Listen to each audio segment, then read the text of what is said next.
से बचाव कर सकता था। बिना देर किए सबने काम शुरू किया। उन्होंने फैक्ट्री की खाली कांच की बोतलें ली, उन्हें लोहे के टुकड़ों से भरा, फिर थोड़ी मात्रा में बारूद मिलाया और बोतल के मुंह को टेप से सील कर दिया। अंत में ग्रेनेड का स्विच खोला और उसे सील की हुई बोतल के मुंह में डाल दिया। इस तरह एक साधारण लोहे के टुकड़ों से भरा गंदा बम तैयार हो गया। अनुभवी विशेष बलों के लिए इस तरह का देसी बम बनाना आसान था। यहाँ तक कि गोलियों को भी लोहे के टुकड़ों से भरी उच्च विस्फोटक गोलियों से बदल दिया गया।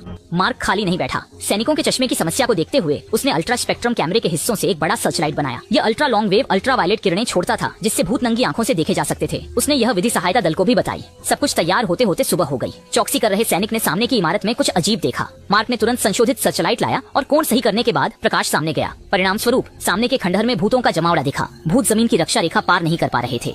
वे सच में ऊंची इमारत पर चढ़ गए और हाई वोल्टेज तारों से हमला करने लगे। भूतों को तेजी से आते देख सबने सामान समेटा और फैक्ट्री छोड़ने का फैसला किया। जैसे ही वे दरवाजे से बाहर निकले और चुपचाप निकलने की तैयारी कर रहे थे, भूतों ने देख लिया और तेजी से उनकी ओर बढ़ने लगे। अब उनके पास कोई और रास्ता नहीं था। वे मजबूरन भूतों की ओर आयरन डर्टी बम फेंकने लगे, लेकिन भूतों की गति इतनी तेज थी कि निशाना लगाना मुश्किल हो गया। पहले कुछ राउंड में निशाना नहीं लगा और भूत सामने आ गए।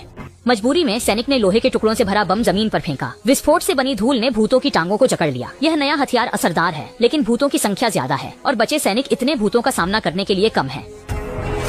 कोई उपाय नहीं था। वे एक तरफ लड़ सकते थे और दूसरी तरफ भाग सकते थे, जैसे भेड़ियों से पीछा किए गए मेमने। दृश्य रोमांचक था। आयरन ब्लड बम भूतों की गतिविधियों को अस्थायी रूप से सीमित कर सकते थे, पूरी तरह खत्म नहीं कर सकते थे। कुछ समय बाद भूत बंधनों से मुक्त हो गए और पीछा करने लगे। जैसे जैसे लड़ाई भीषण होती गई, पीछा करने वाले भूतों की संख्या बढ़ने लगी, जैसे खून की गंध सूंघकर दौड़ते ज़ॉम्बी। ये देखकर सब डर गए और वे केवल एक तरफ